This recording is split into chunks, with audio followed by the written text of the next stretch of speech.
Browns GM Andrew Berry is out there in Indianapolis at the combine cooking with fish grease, and the target has been identified.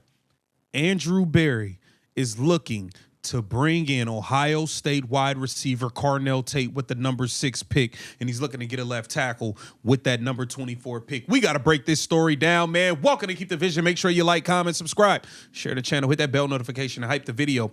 Let's get right into things. Here it says Browns meet with Ohio State star Carnell Tate at the NFL Combine. Here it says the wide receiver class in 2026 is one of the deepest we have seen in a couple years, which is great for the Cleveland Browns. They need to desperately add to that room, which was dead last in production in the NFL during the 2025 season. We all know Jeudy's not a number one.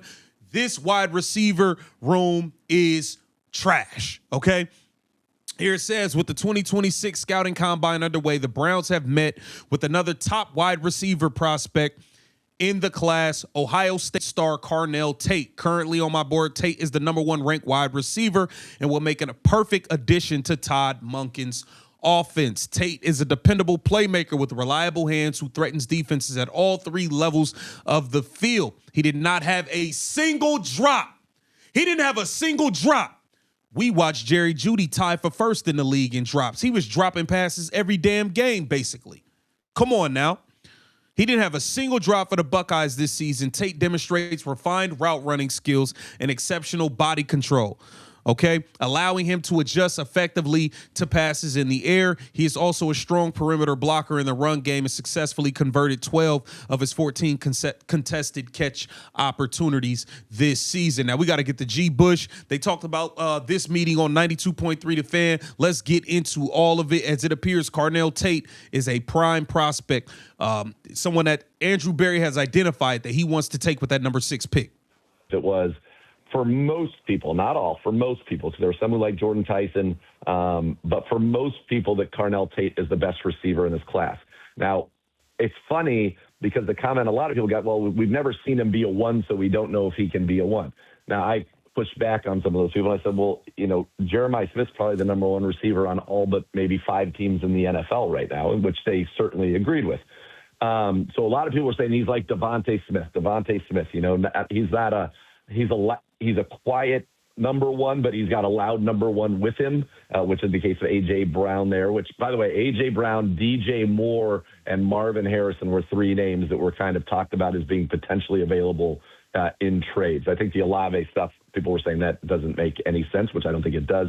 He and Chuck played very well down the stretch last year. But back to Carnell Tate, he was pretty much the consensus top receiver from what people that I talked to had said, and that if you were going to take a receiver at 6, that was the one. The tackles, there's a lot of varying take on it. I had a couple people who said that Monroe Freeling's actually their favorite tackle, that they don't think there's a top 10 tackle in this class, and that. Now, Freeland is the tackle that is being reported that the Browns may be looking to get with the number 24 pick. Okay. You know, if you slot it against the class that was Andrew Thomas and Mekhi Becton and Jed Wills and Tristan Wirfs, that there isn't a tackle in this class that would be near those top 4. They'd be a tier below. So it doesn't sound like it is a blue chip heavy draft. And so you have 6 and 24. And I think a lot of people kind of think the player you get between 5 and 25 is probably going to be a similar grade. Generally speaking, it'll be who stands out to what teams. The notion of moving around in the first round, they think that it could be light, or if it's not light, it's not going to involve first-round picks in 2027. You know, the thought was that draft is so loaded that people are not going to want to give up 1s in 27 to get somebody in this particular draft. What you have to hope is that maybe at 6, if you're the Browns, and let's say you wanted to move back a little bit, that somebody goes and does something that would be non-traditional. What I mean by that is coming up to 6 to take one of the 3 guys like Sonny Styles, who just dominated the combine yesterday and is the talk of the town. Caleb Downs, who has people who think he's the second best player in this draft, Mel Kiper included. Or if there's somebody really loves Jeremiah Love, who people are, at least in Indy this year, were saying was a significantly better prospect than Ashton Jeanty a year. All right, so now let's take a listen to G. Bush address this Carnell Tate going to the Browns situation. One of the guys that everybody's talking about, wide receiver Carnell Tate, he did talk to and met with the Browns. I had a great meeting with the Browns. Andrew Berry, the GM, the head coach Todd Monken, the receiver coach. We just talked ball. They got up there. We talked ball, put my film on, see what all I can remember, who all position I know, what coverages I knew, and then we looked at a couple of plays, what I could do better at. Why was it a lack of execution on this play? And it'll mean a lot staying in Ohio. Like Columbus is Ohio. It's an hour up the street, so yeah, it'll mean a lot to stay in Columbus, next to Columbus, and then I can go out there and see all my guys out there at Ohio State.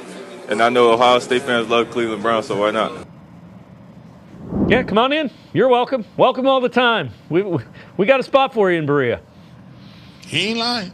Hey, listen, he'll be just as popular.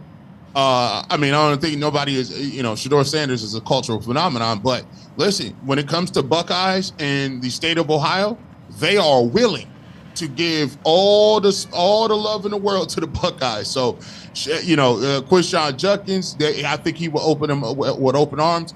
And I, go back, and I was with Tyvis Powell, and we've been doing this receiver breakdown on the barbershop, and we've been going back and forth. And it's funny because we started off with Carnell Tate being number one, and Jordan Tyson we liked, and then Mekhi Lemon. Tyvis comes out, say, I got like Mekhi Lemon the best, and we talked about it again. Then Jordan Tyson was. So it's depending. It's a preference draft. If you want a slot guy that looks like he can win at all different levels, tough, physical, catches the football, that's Mekhi Lemon. If you want a guy on the outside who looks picturesque, that can get deep, smooth route runner, catches the football the first time, not many droughts, proficient at all levels, that's Carnell Tate. But if you want the most athletic out of the bunch, you like Jalen Tyson for the Cavs. Hey, how's about Jordan Tyson? You can get both of them in Cleveland. And this guy is spectacular. He can go up and get it. Nice vertical, athletic. He's the most explosive after catch out of these guys. And so you like him. But to me, if they take the pick and it's number 6 and you say it's Carnell Tate, listen, you've already made yourself better. Yep. Right now. You already got Carnell Tate. All of a sudden, Jeudy looks a lot better in that role where he's at then.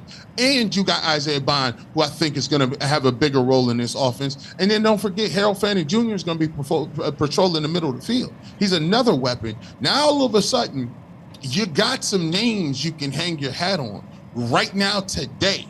Yes, go turn the pick in, and the Browns have some skill positions that you need to worry about a little bit. So I'm all for it, man. I think it's a slam dunk. The problem is, will he be there? Right. Will he be there? He might be the first guy off the board. Yeah. The thing that I think, Todd Monken is a guy, if you give him a weapon on offense, he's going to find a way to use it. It's not, I'm going to fit this guy into a system.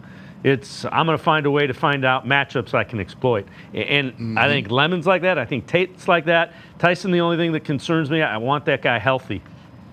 Injuries. Yeah. He has a hamstring issue. He's torn ACL. He's torn a lot of ligaments in his knee. And that's the thing. We want the best ability is availability. And he's been in and out of the lineup a lot. And the worst thing you need is to sit back because, when you get him into the program, he's not even working out as we speak right now. So you're going to have baby him along. And you got to get him to the regular season. And hamstrings linger a lot. But I will say, Jackson Smith-Njigba, JSN, he at Ohio State, he had a hamstring injury. He ended up having to shut it down for an entire year. But it turned out to be a good investment because, he's the offensive player of the year in the NFL, won a Super Bowl. So, look, hey, injuries happen. That's why the medical, and more than anything, when you're watching the combine, if you guys are going to watch this weekend, hey, the tape is the tape, right? The tape, you don't get any more games. They haven't played any other games. But the thing that could move you down is your medical. And so that is the biggest thing, is get your doctors in there to see, hey, what kind of risk do we have? Is there any lingering things moving forward? And the medical is a big part of the evaluation.